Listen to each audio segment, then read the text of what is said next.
नमस्कार, मैं आपका दोस्त प्रभात कुमार। दोस्तों, हम लोगों ने रट करके यूपीएससी प्रीलिम्स का जीएस फर्स्ट का सिलेबस बहुतों याद किया होगा, लेकिन उसको बार बार याद करने के बाद भूल जाते हैं। आज हम लोग उसको ऐसे लर्न करेंगे ताकि फिर भूल ना पाए, और इसका तरीका होता है समझ कर याद करना। आज हम लोग समझ के आधार पर उसको याद करने की कोशिश करेंगे। दोस्तों, यूपीएससी प्रीलिम्स के सिलेबस में 7 बिंदु दिए गए हैं, तो हम उन 7 बिंदुओं को एक एक करके याद करेंगे और समझ कर याद करेंगे। आइए, पहला बिंदु दोस्तों है current event of national and international importance, अर्थात राष्ट्रीय एवं अंतर्राष्ट्रीय महत्वपूर्ण की समसामयिक घटनाएं। दोस्तों, हमें यही देखना है कि जो करंट अफेयर के पक्ष में इन्होंने कहा राष्ट्रीय और अंतर्राष्ट्रीय महत्वपूर्ण की समसामयिक घटनाएं, वो कौन सी घटनाएं, किसका घटनाएं। हम लोग जानते हैं राष्ट्र का मतलब होता है कि राष्ट्र तो इतिहास से जुड़ा होता है। राष्ट्र का जुड़ाव किससे होता है? तो एक इतिहास से होता है। तो अगला बिंदु हमें मिल जाता है कि यूपीएससी सिलेबस का जो दूसरा बिंदु याद करना है वह है इतिहास। इतिहास में कौन कौन हमें टॉपिक पढ़ना है? तो अब यहीं से मिल जाता है दोस्तों भारत का इतिहास, और दूसरा टॉपिक है भारतीय राष्ट्रीय आंदोलन, history of India and Indian national movement. 2 बिंदु दोस्तों हम लोग समझ गए। तीसरा बिंदु है दोस्तों, पता कैसे चले कि तीसरा बिंदु है क्या।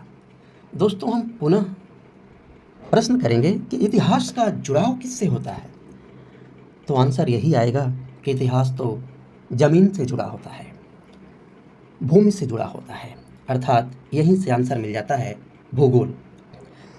तीसरा बिंदु मिल गया दोस्तों, यहीं से हमें पढ़ना होगा भूगोल। भूगोल कौन सा? तो अब हम लोग को टॉपिक मिल गई दोस्तों भूगोल, भारत एवं विश्व का भूगोल। कौन कौन भूगोल? 3 इसमें बिंदु पढ़ने हैं दोस्तों, भौतिक भूगोल, आर्थिक भूगोल, सामाजिक भूगोल।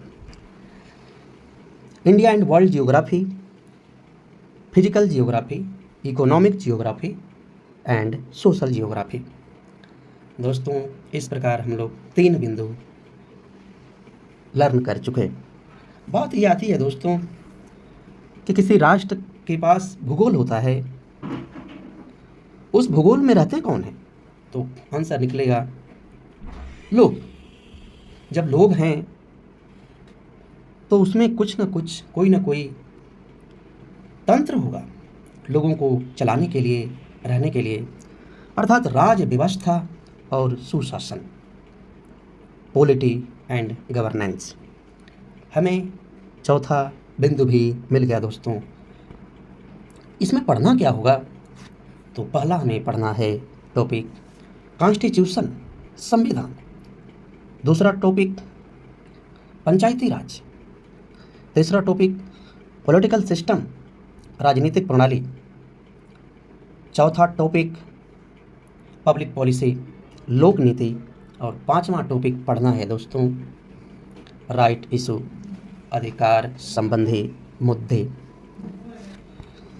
दोस्तों, इस प्रकार हम लोग चौथा बिंदु भी सिलेबस का याद कर चुके। अब हम लोग चलेंगे 5वें बिंदु की ओर। दोस्तों, जब किसी राज्य में, राष्ट्र में इतना अच्छा राज व्यवस्था होगा और इतना अच्छा सुशासन होगा, तो वहाँ की आर्थिक स्थिति कैसी होगी, सामाजिक उत्थान कैसा होगा, यही प्रश्न जन्म लेगा हमारे मन में। तो इस प्रश्न का आंसर तो मिल जाता है दोस्तों कि यही टॉपिक भी बनती है इकोनॉमिक एंड सोशल डेवलपमेंट, अर्थात आर्थिक और सामाजिक विकास। दोस्तों इसमें टॉपिक कौन कौन है, तो पहला टॉपिक इसका है सस्टेनेबल डेवलपमेंट, सतत विकास। दूसरा पॉवर्टी, गरीबी। तीसरा इंक्लूजन, समावेशन। चौथा डेमोग्राफी, जनसांख्यिकी। पांचवा सोशल सेक्टर इनिशिएटिव, अर्थात सामाजिक क्षेत्र में की गई पहलें। दोस्तों इस प्रकार हम लोग 5 बिंदु सिलेबस का लर्न कर चुके। अब ये प्रश्न उठता है कि जहाँ का इतना विकास होगा, आर्थिक और सामाजिक विकास होगा, तो बिना इंडस्ट्रियल क्षेत्र के विकास नहीं हो सकता है, बिना उद्योग धंधे के विकास नहीं हो सकता है। और आप जानते हैं दोस्तों, जहाँ इतने सारे उद्योग धंधे होंगे तो वहाँ तो पॉल्यूशन आएगा, जीव विविधता पर नुकसान होगा, जलवायु पर नुकसान होगा, पारिस्थितिकी को नुकसान होगा दोस्तों। तो अगला बिंदु हमारा तैयार हो जाता है यहीं से दोस्तों, छठा बिंदु अब निकल कर आ जाता है यहीं से। हम लोग सामान्य मुद्दे कुछ पढ़ेंगे दोस्तों। तो किस पर पढ़ेंगे? इन्वायरमेंटल इकोलॉजी, पर्यावरण और पारिस्थितिकी पर। बायोडाइवर्सिटी, जैव विविधता पर। क्लाइमेट चेंज, जलवायु परिवर्तन पर। यह हमारा छठा बिंदु है दोस्तों। हम लोग चलेंगे 7वें बिंदु की ओर। दोस्तों एक बात का और ध्यान देना है, डोंट रिक्वायर सब्जेक्ट स्पेशलाइजेशन। यहाँ पे दोस्तों यूपीएससी हमसे सब्जेक्ट स्पेशलाइजेशन के विषय में ज्ञान नहीं मांगते कि विशेष ज्ञान होना सब्जेक्ट के प्रति आवश्यक है, नहीं। हमें केवल सामान्य ज्ञान होना जरूरी है, सामान्य नॉलेज उसका होना जरूरी है। अंतिम बिंदु है दोस्तों जनरल साइंस, सामान्य विज्ञान।